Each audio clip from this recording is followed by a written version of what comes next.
Hey there, hi there, Hoder guys, it's Retard Elephant 1, and welcome back to another movie review. Today, I'm going to be reviewing the movie Interstellar. As you know, I have not seen the movie yet, and this is what I think the movie's going to be like, how I perceive the movie going into it, and what my expectations are. Of course, about halfway through the video, I'll come back after seeing the movie and give you my actual reactions, thoughts, and review of it. So, before I've seen the movie, I expect Christopher Nolan's Interstellar to be a very good movie. First, before I get into this, all this jazz, Interstellar is directed by Christopher Nolan, as I just said. It's written by Christopher Nolan and his brother, and it stars Matthew McConaughey and Anne Hathaway. And pretty much it's about these group of astronauts who, because of bad situations going on in Earth, must travel interstellarly to find the next home for the human race. So it's kind of a big deal. A lot of people actually haven't enjoyed the movie as much as they thought they have enjoyed it, or were hoping so. It seems like people were underwhelmed and disappointed in it. Not in a bad way. A lot of people, like, it has a 91% on Rotten Tomatoes and a 9.2 on IMDb, which is crazy good. And I think the Metascore is 73. So that's not bad at all. I know some people don't like it. So because of all this bad influence I'm hearing on like, everyone's just saying it's not as good as you think it's going to be, I'm going to say this is probably going to end up being a B+ movie for me. Hopefully, I'm one of the people that are overwhelmed by it. Hopefully. Crisscross my fingers.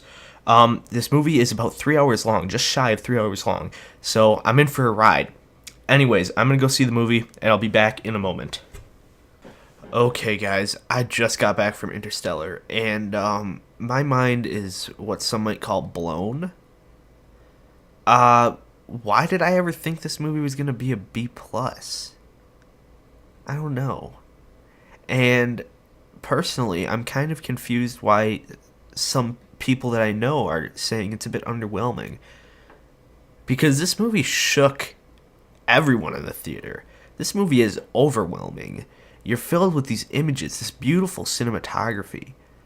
And that's just one of the great things. This beautiful cinematography accompanied with this amazing score by Hans Zimmer. I believe it's Hans Zimmer. I'm not sure.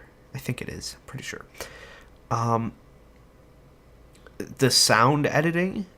The sound is just a blast in your face. Holy crap. It is awesome.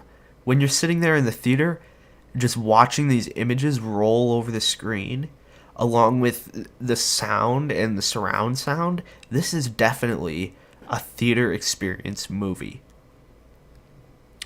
Beyond that, the acting in this movie is amazing. Matthew McConaughey and Anne Hathaway are crazy good at what they do. Along with Michael Caine, Jessica Chastain, Ben Affleck, Matt Damon. Did I say Ben Affleck? I meant Casey Affleck. Holy crap, guys. Christopher Nolan was able to get some really A-list cast to play some very, very small roles. Now, small in lines, not in importance, I should add. This movie is not only well acted, well directed, well shot, and well realized, it is actually a movie that makes you think a little bit, which is always a pro. Always a pro. Now, like Inception, you can't just sit there and shove popcorn in your mouth in order to get, you have to actually sit down and watch it. You can't have it on in the background and still expect to understand the story, because you won't. You have to be paying attention throughout the whole entire movie in order to get what the movie's going for as a theme at the end. And that's something that is really cool.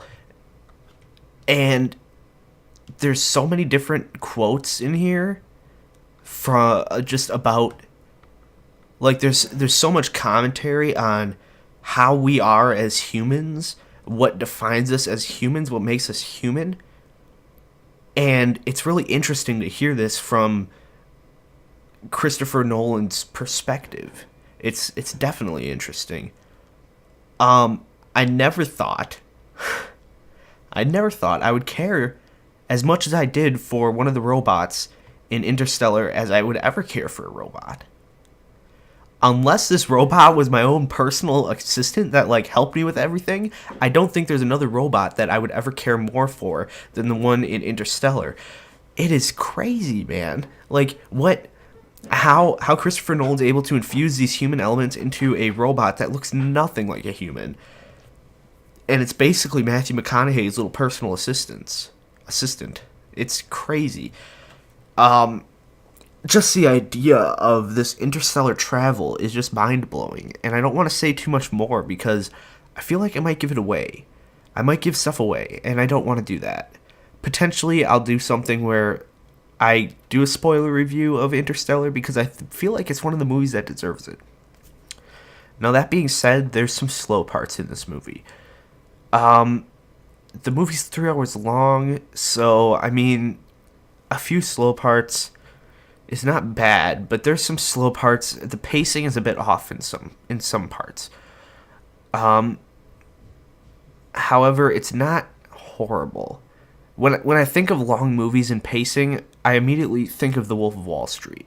And The Wolf of Wall Street was amazingly paced, and it was fast-paced, and it felt like you were watching it for only about an hour and 30 minutes, even though you sat there for 3 hours and watched this movie. I can't say the same with Interstellar. Interstellar felt very long-winded. Not to say that's a bad thing. In fact, it left me wanting more of certain aspects of the movie. Certain aspects of the movie I also could have went without. So there's definitely some problems there as far as pacing goes. However, that does not deter this movie from an A rating. It's definitely one of the better movies I've seen this year. I'm just trying to think what I've given all A pluses to. Outside of 22 Jump Street, I don't really know what else I've given A pluses to. And before you get all crazy, wondering why I gave 22 Jump Street an A plus, go watch my review for it because I explain it a bit better in there, and then I believe you'll understand why I gave it an A plus. But anyways, for this movie, definitely an A film. It's not Christopher Nolan's best film by any means, but it's not his worst either. And his worst is still, in my books, like a B plus film. So, I mean, Christopher Nolan's pretty much whatever he does is going to be critically acclaimed, and everyone's going to love it. So Christopher Nolan needs to keep doing what he's doing, and don't change anything, because I'm enjoying it a lot. Definitely go check out Interstellar if you haven't seen it yet. If you have seen it, what do you guys think of the movie? Tell me in the comments below. I'd love to know. That's it for me. If you want to see more movie reviews, you can check out my channel. There's a whole playlist there.